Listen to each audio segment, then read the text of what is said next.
This is my 94 Camaro Z28. But as you can see, it doesn't start. So this is why we bought all these parts right over here, and we're gonna be replacing all of it to hopefully fix our issue. Now, we don't exactly know what our issue is, so we bought lots of things. Starting off with an oil filter and some oil. Some other things that we got is a fuel filter, because I think we're having issues with fuel. Also could be having issues with spark, so we picked up some spark plugs. I also think the Opti spark is bad, which usually is caused by a leaky water pump. So we also picked up the water pump here. And actually, this is surprisingly really light for a water pump. And the last box, which definitely doesn't have one thing in it, here's actually the gaskets for the water pump. We also have in here, this little box, a fuel pressure regulator. Like I said, I think we're having issues with fuel. And also, another thing for fuel, we got injectors. Now, there's gonna be 8 of these, because this is a V8 under the hood, not no V6. And lastly, in this box, we got the Opti spark. And there's actually one more thing that needs to be fixed, which is this tire right here. This is flat. I filled it up with air so it doesn't look so flat, but it's extremely dry rotted, cracking everywhere on the outside, on the inside. So we're also gonna go ahead and replace this as well. And don't worry about the paint getting hit, because we will be doing a paint correction on this soon, so we can scuff it up all we want. And I'm gonna start with the easy stuff first, which is gonna be an oil change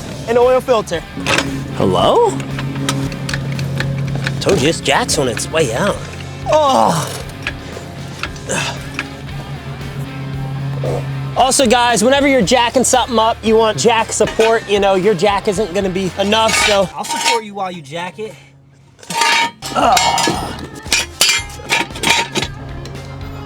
Now we're gonna go ahead and pop the drain bolt off. Now, I know you're wondering, Isaac, where's your long 26-inch? Guys, we don't need a long 26-inch to take the drain bolt off, so we don't have a drain pan under here. All right, got a drain pan right here. That was almost bad. Oil would have been all over the driveway. Ugh. Oh wait, that's, that's risky. Now, I don't know if you guys can see down there, but this actually might be the best oil pan and oil filter spot. The oil filter is literally right next to the drain bolt. That's not even that's like what, like 3 inches apart? All right, let's see how much oil drops out. I wasn't expecting a ton. That looks really black. Oh my goodness, look how dark that oil is. This thing probably ain't been changed since the 90s. Now, that's pretty good. It still didn't start thinning. We are working on a 94, so we're gonna be using some tools that are most likely from the 90s. As you can see, it says Sears on it, so these are really good. I love old tools. They don't make them the same nowadays. All right, this is gonna be hard with the car not that high up. All right, clamp the filter down, try to spin it. As of now, it's not working. Okay guys, I've been under here for like 15 minutes. This thing is not coming off, but it's honestly no surprise how dark that oil was. I honestly should have expected this oil filter to be on there tight as well. That's one thing I learned when working on cars. If one thing is bad, lots of other stuff is gonna be bad too.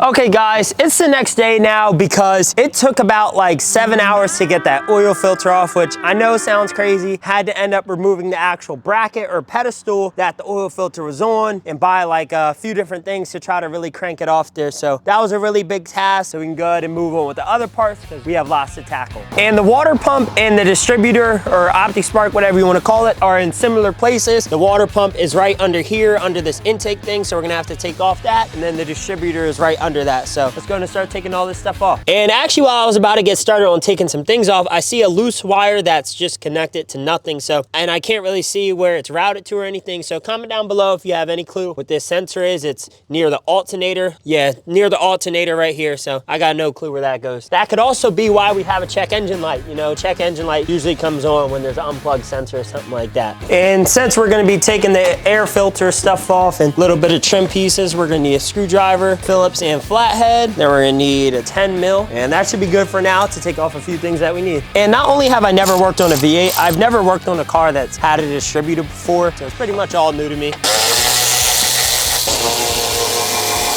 Unplug a few sensors. I couldn't end up pulling this thing out because this thing's still in the way, so just gonna have to wait to take that off. I wish I didn't have to lean over so much on the car. I'm about to like literally sit in it. That's a weird thing about having the engine so far back, to be honest, unless you take the whole bumper off, which I'm not really up to.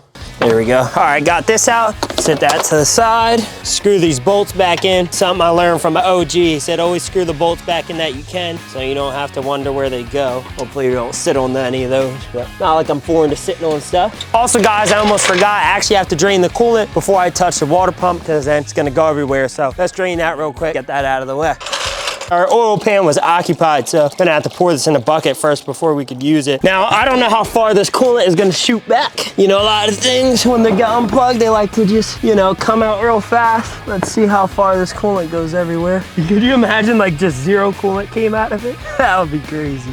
All right, guys. Oh, whoa. That is brown. What does that mean? Oh, no. I think somebody put water in there and it rusted, and that's why it's brown. No, look, dude, look at my glove. That's all from what was in the radiator. That can't be good. And look, nothing's coming out. Okay, guys, well, when you buy a car for $1,200, this is just things that you're gonna run into. Coolant being brown and weird.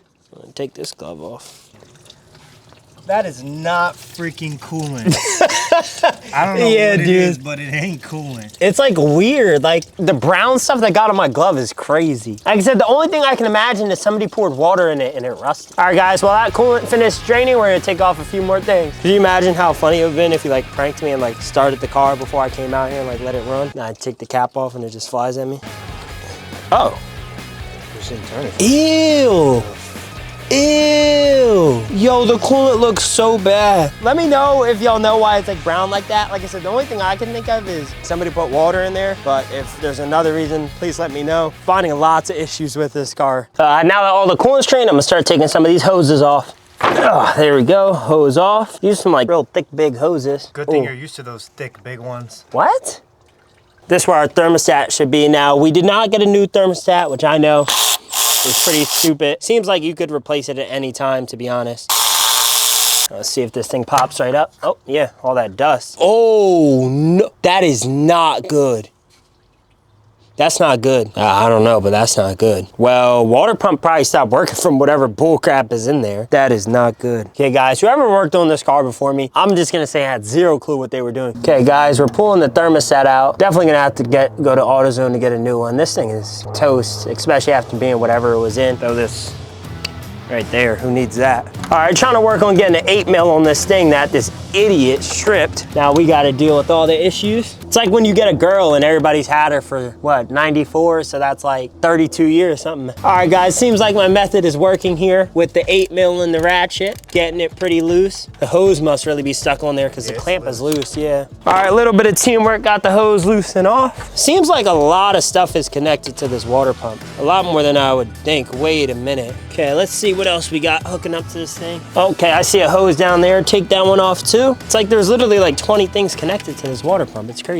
All right, almost got the hose off. It's not really any room to get it, but I'm working on it. I've now moved to sitting on the bumper because of everything being so far back. Oh, there we go. Oh shit, that's coolant. It's just in a terrible spot. So I'm actually just gonna try to start taking some of the bolts off that mount the water pump to the engine, I guess. Oh, those are on there tight. Oh, I'm gonna have to take these fans off. All right, took the bolt off on the other side. Now I'm just threading this one out by hand. And oh my gosh, you just saw all that rust. Wow, this bolt is so messed up, dude. Yeah, it was making like a snap, you know them snapping sounds? It was making that on every single turn. Took about like 10 minutes to get out. Probably gonna have to sit here and wire brush this before we send this back in. But let's try to get these other bolts out, which are actually less accessible than these two. And these two were really hard to get out, so hopefully we can get them out. Okay, guys, eventually got all those bolts out, which was definitely a hassle. It's actually a lot harder than it may seem, and there's some hidden things. And now what we're gonna do is go ahead and look at the mating surface because the gaskets did not come off with the water pump, so they're still stuck on there. So we gotta go and slide those off. I'd say one of the important things is when you're replacing something, it's really good to just wire brush all your bolts, clean all the mating surfaces. It's not really worth replacing something that takes a lot of effort to replace if you're not gonna actually do the steps, keep the car maintained. Trying to peel it off all in one, but looks like it wants to come off in pieces, so that's what we're just gonna have to do. Just don't want to leave any behind. And the gasket was actually pretty hard to get off. It was like soaked on there, and that's how we can also tell that it was really leaking super bad because how stuck it was on there. The gasket's not supposed to be super wet. That took a while, but it's eventually got it all off. Before we put that water pump in, we also have to take out the OptiSpark because we're replacing that as well. And we have to take off this like pulley wheel, whatever thing you want to call it. Just 3 bolts. I already started working on one. Just got to pop those out. Then we'll have room to get to the OptiSpark, and then that's just 3 bolts to pop that out. Also, I marked the spark plug wires. I did it in stripes. The first one has 1 stripe on it, and and second one has 2 stripes and so on, and then the same on the other side, because these spark plugs have to be plugged in a certain area. You can't just plug them in wherever you want. So gotta keep track of that. But anyways, let's go ahead and start popping these bolts off. So there we go. So now I hope, without having to do extra stuff, that this pulley just comes right off, and nope, it doesn't. There's no shot you need a puller. I don't want to break anything. I'm tired of breaking stuff.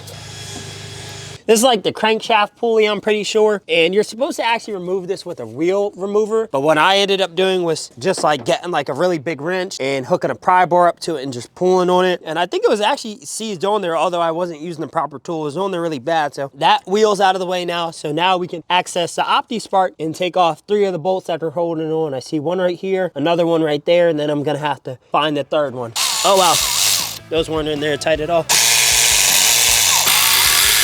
I found the third bolt right here at the bottom. Now I can roll on out of here. Since this is a V8, we got 8 plugs. As you can see, these 4 are out on this side. I had to use a pick and actually kind of get in the rubber a little bit, if you know what I'm saying, and lift it up a little bit, because it was really stuck on there no matter how hard you pull. And the inside, I also think, because we sprayed electrical cleaner, because after we got one wire off, we noticed that there was some rust on the inside, and that definitely is just more signs showing us that the water pump was leaking, getting all over the OptiSpark, possibly causing a miss, and that's why the check engine light is on as well. So, okay, yep, there we go. The plugs are popping right off. There we go. You can also see how much I was really prying to get that wheel out, because I cracked up this OptiSpark a lot. But like I said, it doesn't matter. This thing's getting replaced. We can just go and toss it. And now that the wires are all cleaned up, the mating surface is all clean, and we got that OptiSpark out, we're gonna go ahead and do our parts box, which we have a lot to put left on, but the OptiSpark's right here. And after this is all set up, we'll move on to the new water pump we got right here. I'm not changing out the wires because there's actually already MSD wires on there, because a lot of people told me in the first video when we picked this thing up that MSD wires are really good. They're a lot better than the stock wires, and if you're having starting issues or spark issues with your distributor, you should just go ahead and run MSD wires. But we already have that, so don't have to worry about that. So let's go ahead and slap this OptiSpark in. Now, it is splined, so you can't just shove it in there, stiff it in there, whatever type of way. Oh man, we love shoving it in there any kind of way.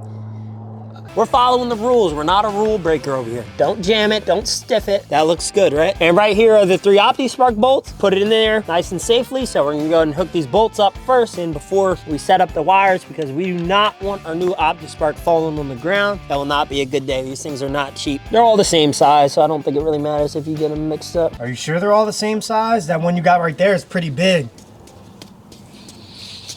Now, for this last bolt that's under the car, I'm gonna go and take a little dive. If you know me, I like diving in things. Ooh! Dive on in there.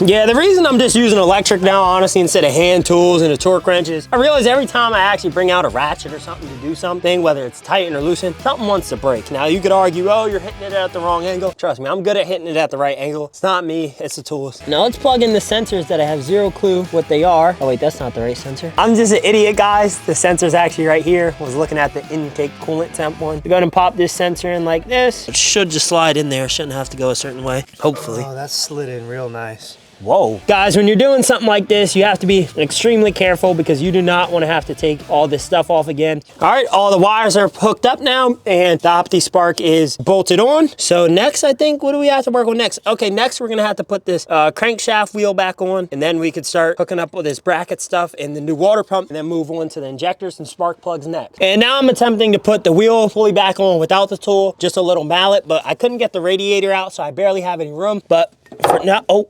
okay, maybe I should just go buy that tool. Trying to figure out the best way to get this harmonic balancer back on. Oh, just hit my ankle, that hurt. All right, if it would just stay on there just a little bit. Try to hit a little higher up. All right, so the new water pump has the wrong size threads on the temperature sensor. So right now we're attempting to tap the threads to make them a little bit bigger so that the temperature sensor will fit. We got the sensor right here. We're gonna go ahead and test these threads to make sure we did a good job. All right, ran it back in. We gotta go deeper, but I'm no stranger to going real deep. Backing it out now after we ran it through a few times. Not too confident, honestly. It doesn't seem like it's working the way I wanted it to, but anything's better than nothing.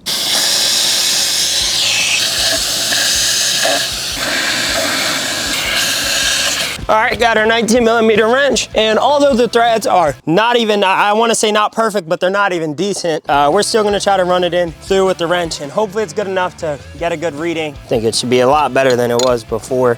And now that we figured out the situation with the water pump and the sensor, we are gonna move on to the spark plugs. We're gonna set that water pump aside because just in case we have to reach in through the side, although we're gonna try to start with the bottom and see if that's easier to access it, but I just want more room overall while I'm still working on some other things before I slap that water pump on.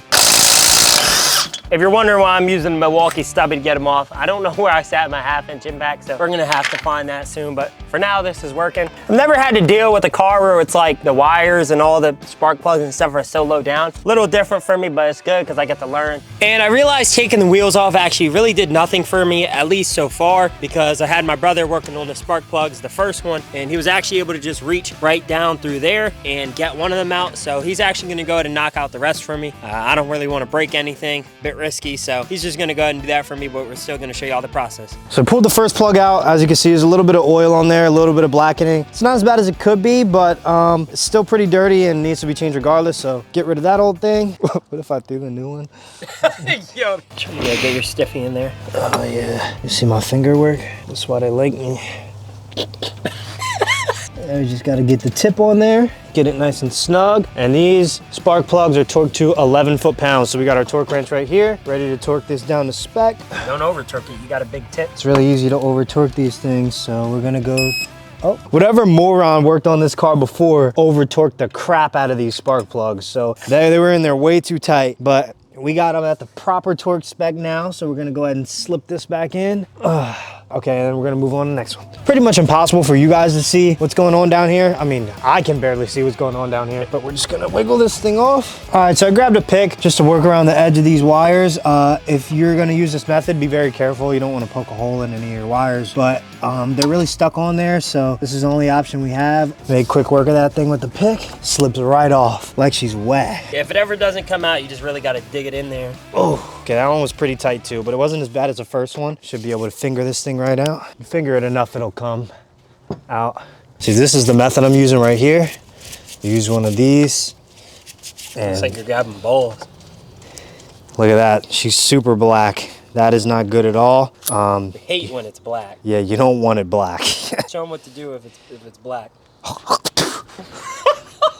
This is what they're supposed to look like, not black. Okay, so we're gonna finger this thing on in there. This form is wild. Working on a car be having you in some crazy positions, guys. If you ever worked on a car, you know you find yourself in the most outrageous positions. Comment down below if you guys like click type or you like the digital torque wrenches. Personally, digital is good in some situations, but only if you buy a nice one. This one is kind of cheap, Harbor Freight, just like most of the stuff we have, and you know, you drop it 1-2 times, the thing's out of whack and it ain't really torquing right, so. And we finished up all the work on the spark plugs. There was no real angle to get the camera down there to show what we were doing, because the spark plugs on this are, like I said, all on the side and stuff. You really can't see anything. It's a mix of doing some from the underside of the car and some from up, but this whole driver's side of the engine bay was pretty much easy. And then 3 of the cylinders over here were easy as well. The only one I had trouble with was this last one, which I think is cylinder 8 all the way in the back. That was the only hard one. Didn't have to remove anything like the alternator or anything else. They were all reachable. Like I said, it was just that last one all the way back there on the passenger side of the engine bay that was hard. But now that the spark plugs are all done, we can go ahead and grab, well, actually this is the old water pump, but I have all the bolts set where they need to be. So we're gonna grab the new water pump out of the car. Since we have all the bolts in the same spot, shouldn't be too hard to remember where to hook it up. And basically what I'm gonna have to do is these bolts that I transferred in here, slip the gaskets on here, on the bolts, since there's no studs coming out of the engine, and basically line that all up, try to screw a few in, bolt that down, and then there's other few things that I had to take off that I have no clue what they are. I gotta figure out how to put those on as well. Hopefully we can get this water pump back on safely though. And it's pretty weird getting this thing lined up because there's splines in the middle. You gotta make sure that clicks on there, almost like a transmission. Then you got all these bolts to line up while having the gasket on there and all types of stuff. So pretty hard to line up, but it's all lined up. We got our torque wrench right here. We're just gonna torque this thing down.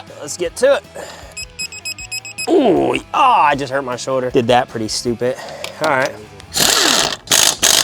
Just if you were curious, guys, these things are torqued to 30 foot-pounds, which honestly is less than I thought. I know it's just a water pump, but I don't know why I expected it to be like more. And putting this water pump back in definitely took 2 people, and it was kind of a hard task, but we got the water pump all in there, got all the hoses hooked up. So we got everything back in there for the car to hopefully start. The only thing left we need to put in there is gonna be this coolant right here. We are not running this new water pump without coolant in it. We do not want this one to go bad. I usually pour coolant without a funnel, but I don't want to spill any of this, mess anything up, especially that new OptiSpark. Now I know a few people are gonna be in the comments saying I'm probably not using the best coolant for this thing, but we got to do what we can afford, and it's this yellow Pre-Stone right here. Just stop temporarily, make sure that plug's on there tight and nothing's leaking. Probably won't be able to tell, no way. A lot of coolant goes in this thing too. This is gonna be pouring for a while. Don't see anything leaking out. That's a good sign.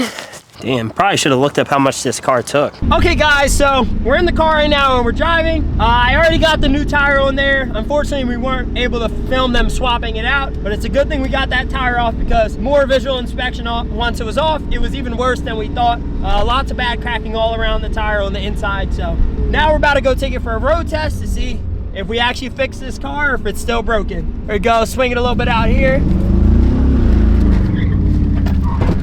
Whoa, whoa, whoa. I didn't really have full grip of the steering wheel when I did that. Kind of just winged it. That was pretty dumb. But that means it's working, guys. That means we are feeling the V8 that is under the hood.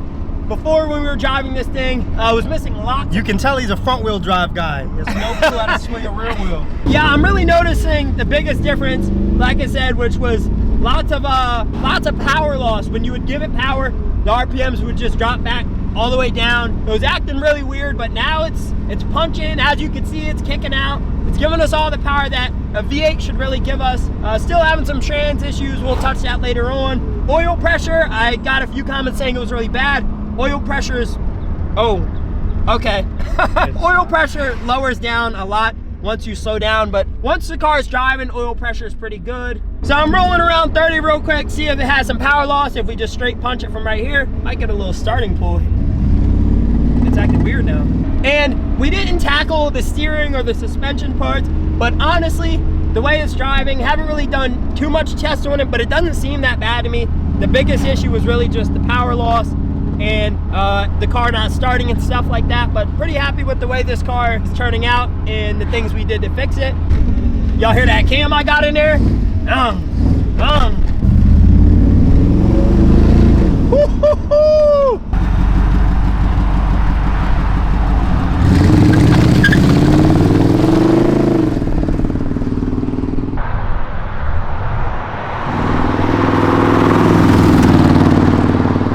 Car doesn't seem to be that fast right now, but it's running good, and that was really what we were aiming toward. We weren't really trying to make it fast yet. We'll get to that eventually.